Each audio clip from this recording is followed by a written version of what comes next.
Shalom Ibu Bapak semuanya. Bagaimana kabarnya pagi hari ini? Wah, luar biasa ya. Saya percaya sekalipun masih suasana liburan, kita tetap memiliki roh yang berkobar-kobar, menyala-nyala. Senantiasa semangat untuk selalu terhubung dengan pesan Tuhan yang sebagai tuntunan dalam kehidupan kita ya. Amin. Baik, pesan Tuhan bagi kita di minggu ini adalah stop menyalahkan situasi dan orang lain. Ya, pesan Tuhan ini disampaikan itu sebagai sebuah teguran bagi kita Ibu Bapak. Jadi kalau yang namanya teguran, barangkali gitu, ada hal yang gak sesuai dengan apa yang Tuhan inginkan. Barangkali ada hal yang menyimpang dan Tuhan mau perbaiki. Ini sebagai sebuah cara Tuhan untuk mengasihi kita, untuk mendidik, untuk memperbaiki supaya kita gak melakukan hal yang gak sesuai. Gak sesuainya itu apa? Menyalahkan situasi dan orang lain. Apabila kita tahu gitu Ibu Bapak bahwa dampak yang ditimbulkan dari menyalahkan situasi dan orang lain itu dampaknya itu buruk. Buruk bagi orang lain, juga buruk bagi dirinya sendiri. Itu sebabnya Tuhan ingatkan, ayo stop. Jangan menyalahkan situasi ataupun orang lain. Jadi yang namanya menyalahkan situasi atau orang lain sudah disampaikan. Ada beberapa contoh-contoh yang banyak gitu ya terjadi di dalam sekitar kehidupan kita. Menyalahkan situasi, menyalahkan orang lain itu biasanya pribadi orang yang mengalihkan ketidaknyamanannya itu dengan menyalahkan orang lain, menyalahkan situasinya dan menempatkan dirinya itu sebagai korban. Orang lain yang membuat dirinya itu menjadi menderita. Selalu cari kekurangan orang lain kah? Atau apakah yang membuat cari kambing hitam? Nah ini yang harus kita sikapi, yang harus kita tindaki dengan harusnya itu bagaimana? Karena dampak yang dihasilkan ketika seseorang menyalahkan itu tidak ada dampak yang baik. Yang jelas itu kondisi dan keadaan itu semakin buruk. Katakanlah Ibu Bapak kalau misalkan yang namanya menyalahkan itu menyalahkan, ada yang menyalahkan pasti ada yang disalahkan. Itu terjadi di dalam lingkungan keluarga. Apa yang terjadi kondisi di dalam keluarga tersebut Ibu Bapak. Sungguh enggak enak. Suami mungkin menyalahkan istrinya. Gara-gara kamu, istri gak mau kalah. Gak mau dong, gak mau terima disalahkan. Jadi akhirnya bisa saling melukai. Adam berkata gara-gara engkau. Mulai nih menyalahkan siapa? Tuhan. Gara-gara engkau yang menempatkan perempuan ini di sisi aku. Akhirnya kita semua jatuh dalam dosa. Hawa gak mau terima, enak banget disalahin. Bukan gara-gara gue. Ini nih si ular yang nipu aku. Jadi sebuah kondisi yang ketika menyalahkan kondisi itu tidak akan jadi baik. Kondisi tidak akan berubah menjadi lebih bagus lagi, enggak. Tetapi kondisi akan membuat jadi jauh seperti apa yang Tuhan inginkan. Adam dan Hawa mungkin pada waktu itu jadi hubungannya mulai terjadi gak enak. Ketidakenakan Ibu Bapak. Nah, pagi hari ini Tuhan katakan stop. Sudah berhenti. Jangan menyalahkan lagi karena yang namanya menyalahkan itu bukan membuat kondisi jadi lebih baik lagi Ibu Bapak. Kita ambil baca dulu ayat yang mendasarinya adalah Yohanes 5 ayat 6 dan ke-7. Ini salah satu contoh ya yang mau kita sama-sama pelajari. Ketika Yesus melihat orang itu berbaring di situ dan karena ia tahu bahwa ia telah lama dalam keadaan itu, berkatalah ia kepadanya, "Maukah engkau sembuh?" Jawab orang itu kepadanya, "Tuhan, tidak ada orang yang menurunkan aku ke dalam kolam itu apabila airnya mulai goncang. Dan sementara aku menuju kolam itu, orang lain sudah turun mendahului aku." Jadi apakah ketika Tuhan bertanya, "Maukah engkau sembuh?" Orang lumpuh yang 38 tahun ini, dia mulai.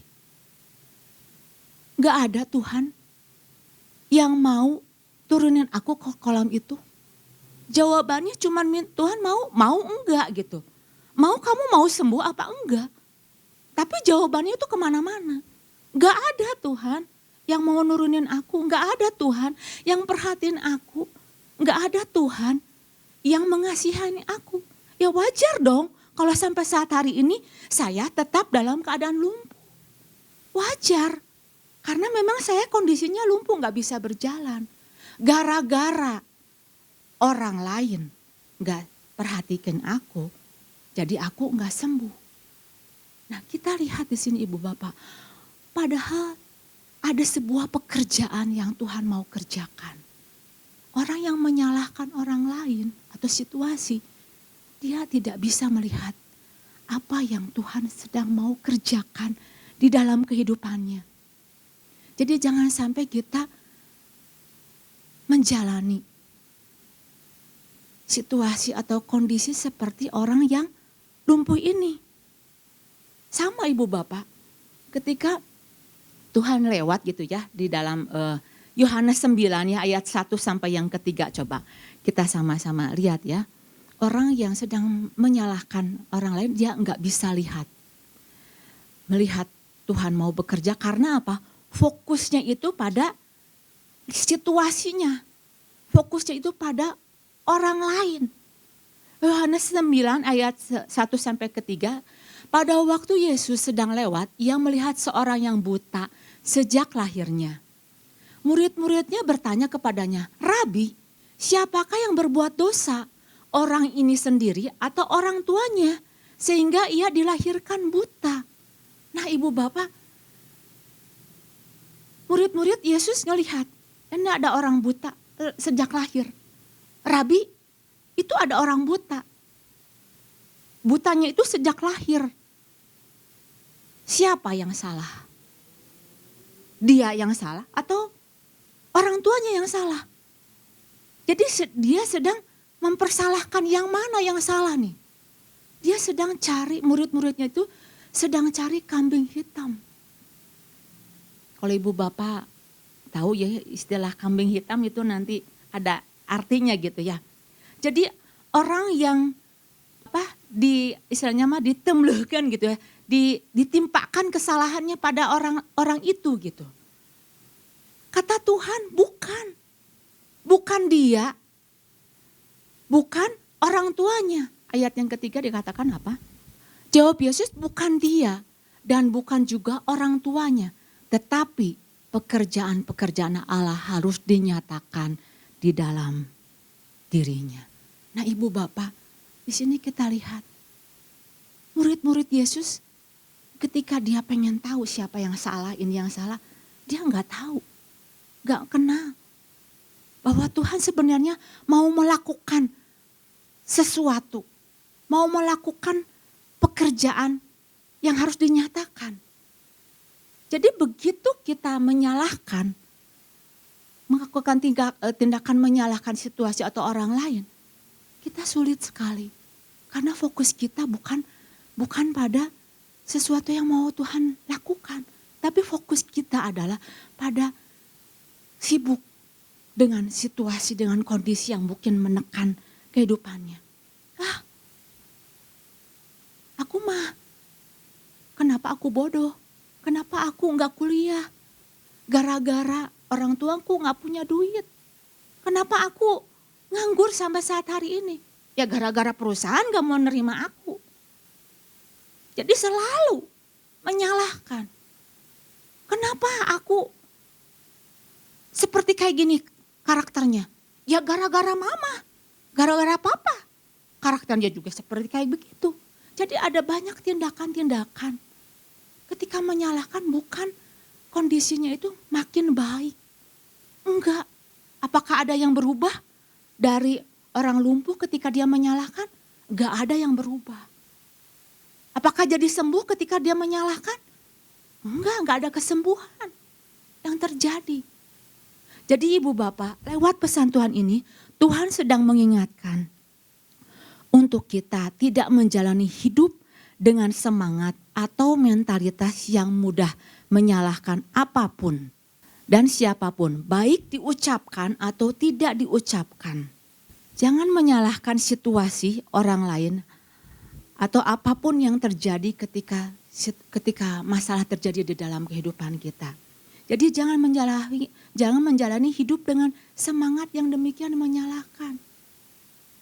Nah, pagi hari ini ibu bapak, Tuhan bilang stop.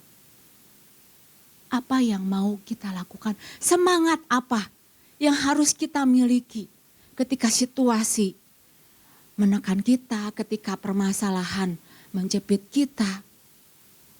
Ketika mungkin sudah lama kita menantikan sebuah perubahan. Jangan salahkan. Tapi satu hal ibu bapak yang sama-sama kita mau pelajari ibu bapak ya. Kita sama-sama harus memiliki semangat untuk sembuh ya. Miliki semangat untuk sembuh. Diambil dari Yohanes 5 ayat yang ke-6. Ketika Yesus melihat orang itu berbaring di situ dan karena ia tahu bahwa ia telah lama dalam keadaan itu, berkatalah ia kepadanya, maukah engkau sembuh? Jadi yang namanya hidup punya semangat itu harus ada, penting ibu bapak. Penting punya semangat. Karena kita tahu ya kita menjalani kehidupan yang tidak mudah, ada tantangan. Kalau nggak punya semangat ibu bapak, kita akan kalah. Amsal 18 ayat yang ke-14 dikatakan bahwa orang yang bersemangat dapat menanggung penderitaannya. Tetapi siapa akan memulihkan semangat yang patah? Jadi penting ibu bapak, apalagi semangat untuk sembuh. Semangat untuk mau berubah, semangat untuk mau diperbaiki. Itu sebabnya Tuhan katakan gini, maukah engkau sembuh enggak? Mau enggak engkau pulih? Jadi jangan ngejawab yang lain-lain. Kalau ditanya mau enggak, jawabnya ya Tuhan aku mau. Jana kamu mau berubah enggak? Mau Tuhan. Jana kamu mau pulih enggak? Mau jawabannya. Jangan alasan beginilah begitulah apa disalahkan. Jangan sampai ketika Tuhan bertanya kita punya alasan yang lain. Orang lumpuh 38 tahun ditanya sama Tuhan, maukah engkau sembuh? Jawabannya, gak ada orang yang menurunkan ke kolam. Ini kita bisa lihat ibu bapak, sampai Tuhan bertanya, kamu tuh sebenarnya punya semangat, punya keinginan gak untuk sembuh? Kamu punya kemauan gak untuk berubah, untuk dipulihkan? Jangan-jangan ibu bapak, ketika Tuhan bertanya, demikian maukah engkau sembuh? Orang lumpuh tersebut tidak punya lagi yang namanya sebuah pengharapan. Karena mungkin permasalahannya udah terlalu lama Tuhan. Udah mengakar, udah gak mungkin lagi. Aku tuh udah terbiasa hidup dengan terbaring di dekat kolam Bethesda. Sudah lama, udah gak mungkin. Sudah tidak ada kepercayaan lagi. Tidak percaya ada kuasa kesembuhan lagi. Nah ibu bapak, dari sini Tuhan bisa melihat. Makanya dia bertanya, maukah engkau sembuh? 38 tahun bisa jadi alasan bagi orang lumpuh tersebut. Aku sudah biasa. Mungkin ini adalah bagian dari kehidupan penderitaan yang harus aku jalani. Bagi orang lumpuh mungkin jadi terbiasa. Tetapi ibu bapak, bagi Tuhan ini bukan perkara biasa. Bagi Tuhan ini bukan perkara yang wajar. Enggak wajar. Orang dekat di kolam Bethesda, itu kolamnya kolam anugerah. Kalau dikatakan Bethesda itu rumah anugerah, rumah kasih karunia. Kalau 38 tahun tidak mendapatkan sesuatu yang mengubah kehidupan dia, itu bagi Tuhan itu enggak wajar. Kalau terlalu lama kehidupan kita enggak ikut Tuhan, enggak ada sebuah perubahan, itu bagi Tuhan tidak wajar. Kalau di dalam perjanjian lama Ibu Bapak, orang-orang yang lumpuh, orang-orang yang buta, orang-orang yang timpang, itu merupakan sebuah masalah yang serius Ibu Bapak. Mereka adalah orang-orang yang sama sekali tidak diperbolehkan untuk dekat kepada Tuhan. Mendekati tabir itu enggak boleh. Karena sebuah kecacatan. Jadi enggak diizinkan. Nah ini sebuah perkara yang serius Ibu Bapak. Ketika Tuhan tanya, maukah engkau sembuh? Ayo kita responi. Mungkin kita sudah lama, kita udah enggak ada kepengen lagi lah Tuhan. Udahlah, terima aja seperti kayak begini. Tapi bagi Tuhan, Tuhan tanya, maukah engkau sembuh? Tindakan apa yang harus kita lakukan? Karena ini sebuah perkara serius bagi Tuhan, dan Tuhan pagi hari ini, yuk kita sama-sama Tuhan tawarkan kesembuhan itu menjadi bagian kita. Jadi kembali lagi kepada diri kita, balik lagi sama diri kita. Tuhan tawarin nih sebuah kesembuhan. Sekarang kita mau meresponinya gimana? Mau meresponinya ya biasa saja atau dengan kita mulai antusias. Karena ketika orang yang punya semangat untuk sembuh, itu dalam dunia kedokteran Ibu Bapak ya, dia lebih memungkinkan cepat untuk sembuh daripada orang yang gak punya keinginan, gak punya semangat untuk sembuh. Jadi penting Ibu Bapak punya semangat untuk dipulihkan, semangat untuk berubah, bukan semangat untuk nyalahin orang lain. Ketika ibu saya beberapa tahun yang lalu gitu ya, divonis sama dokter, bilangnya gini, ibu itu udah gak akan lama lagi, hidupnya paling beberapa bulan aja. Mama saya udah mulai, hilang semangat, mulai wajahnya murung, hidup aku udah gak akan lama lagi. Gak ada semangat untuk pulih. Tetapi pada waktu itu kita sama-sama, anak-anak kumpul, kita mau bersatu hati. Mulai ada sebuah tindakan-tindakan, yuk kita mulai berdoa. Yuk kita mulai ciptain suasana semangat. Ada sebuah impartasi yang terjadi Ibu Bapak.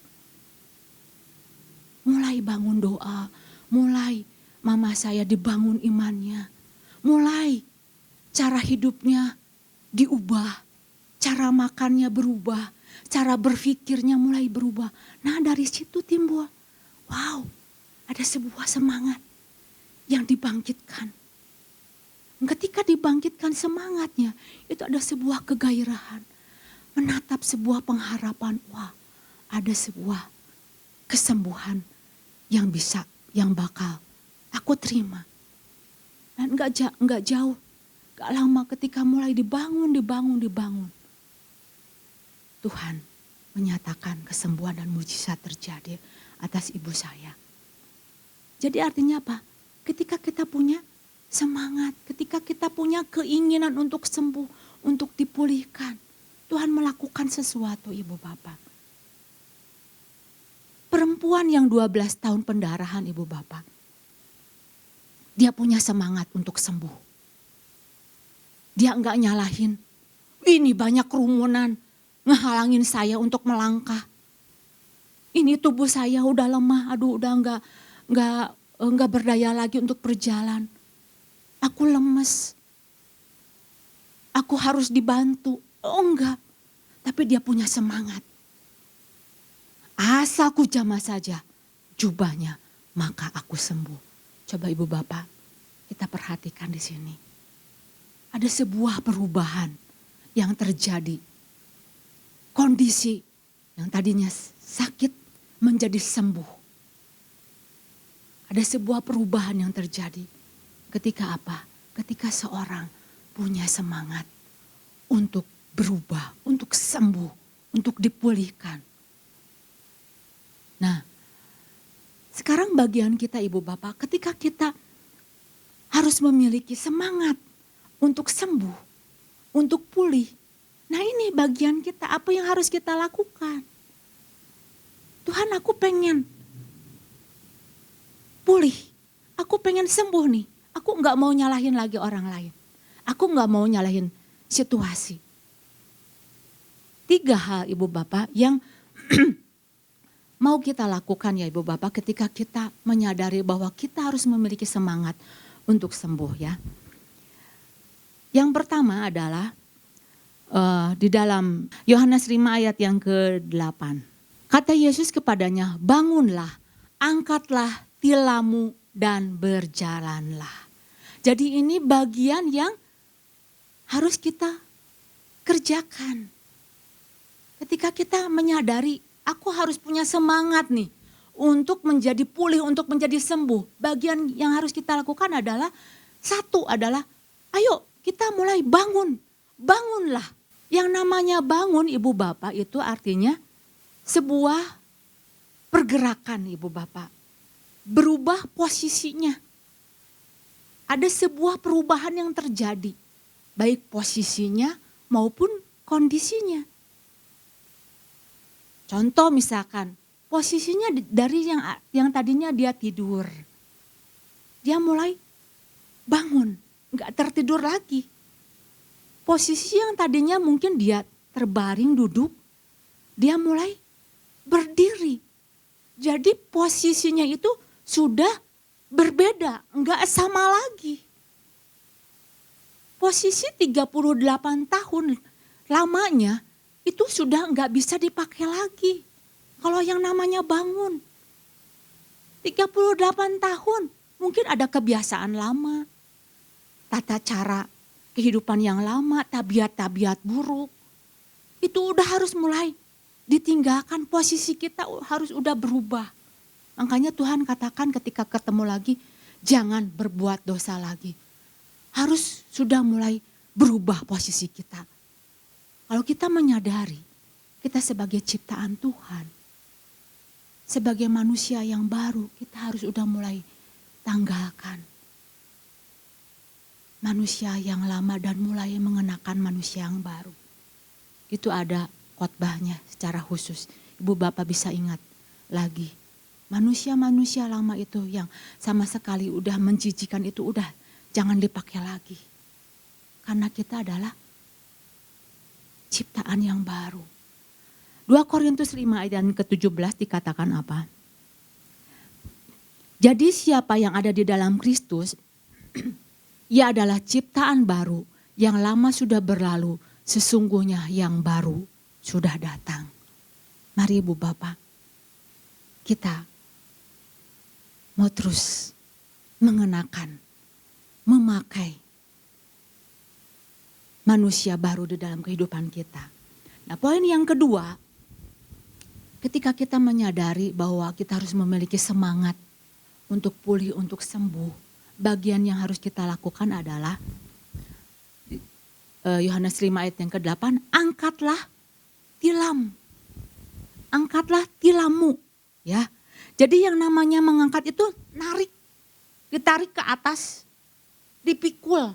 Ada bagian yang harus diubah, mengambil alih posisinya itu. Ambil alih posisi, jadi udah bukan bagian kita untuk nyalahin lagi.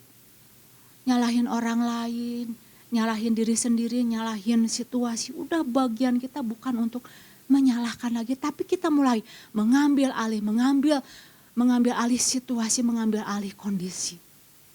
Ada seorang pelari maraton ya Ibu Bapak, namanya Yoki Korusi ya.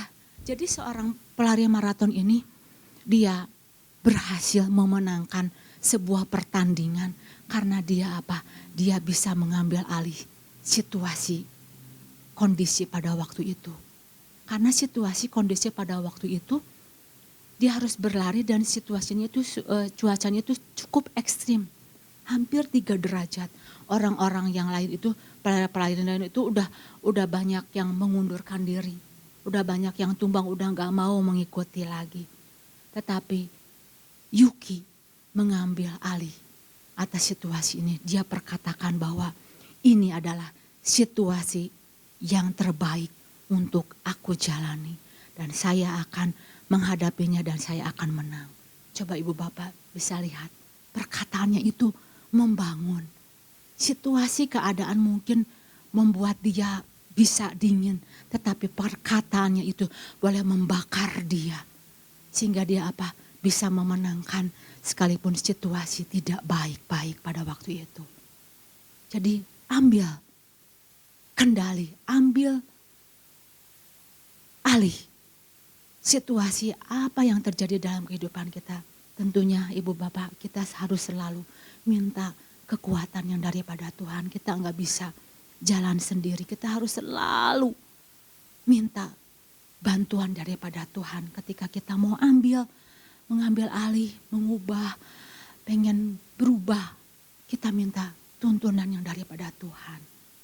Nah, hal yang ketiga yang harus kita lakukan adalah ketika kita sudah membangun, berubah kondisi posisi kita mulai ambil alih. Dan yang ketiga adalah kita mulai berjalanlah. Tuhan katakan, bangunlah, angkatlah tilammu dan berjalanlah. Berjalan di sini artinya orang tersebut udah mulai bisa dia memanfaatkan setiap peluang. Setiap kesempatan. Ibu bapak bisa bayangkan orang yang 38 tahun yang tadi dalam keadaan lumpuh. Kalau dia nggak bisa melihat peluang Tuhan mau melakukan apa jadinya. Mungkin tahun yang ke-39 masih kayak begitu. Tahun yang ke-40 seperti kayak begitu. Jadi hal yang sangat miris sekali ibu bapak. Ketika seseorang kehilangan sebuah kesempatan. Kehilangan yang terbesar itu bukan pada saat kita kehilangan jabatan. Bukan pada saat kita kehilangan materi yang besar. Mungkin ditipu atau apa, bukan. Tetapi kehilangan sebuah kesempatan untuk mengalami sesuatu dari Tuhan. Untuk kehilangan kesempatan untuk mau diubahkan. Nah 3 poin ini Tuhan sampaikan kepada kita. Ayo bangun. Angkat tilammu dan berjalanlah. Ada banyak ibu bapak. Kesempatan demi kesempatan yang Tuhan sudah berikan kepada kita untuk memperbaiki kehidupan kita. Untuk mengubahkan kita. Lewat komsel kita diperbaiki, kita dibangun. Lewat doa pagi kita diseraraskan yang tadinya pikirannya itu salah, yang menyimpang. Itu ada banyak kesempatan-kesempatan yang harusnya kita tanggapi. Benar, pada waktu saya datang, aku sedang diubahkan. Jadi ketika kita datang mendekat, kita datang beribadah, kita datang ikut komsel, kita datang beribadah, itu bukan sebuah beban, tetapi sebuah kesempatan. Tuhan, ini waktunya untuk aku diubahkan, ini waktunya untuk aku diperbaiki lebih lagi. Nah, ibu bapak yang dikasih oleh Tuhan, ini yang menjadi pesan Tuhan bagi kita semuanya. Ketika kita menyadari bahwa ada Tuhan yang Tuhan mau kerjakan dalam kehidupan kita, mari kita tanggapi dengan sikap, dengan sebuah tindakan untuk kita mau terus membangun, kita mau mulai mengubah cara kehidupan kita dan tidak lagi untuk menyalahkan situasi ataupun orang lain. Demikian firman Tuhan, Tuhan Yesus memberkati.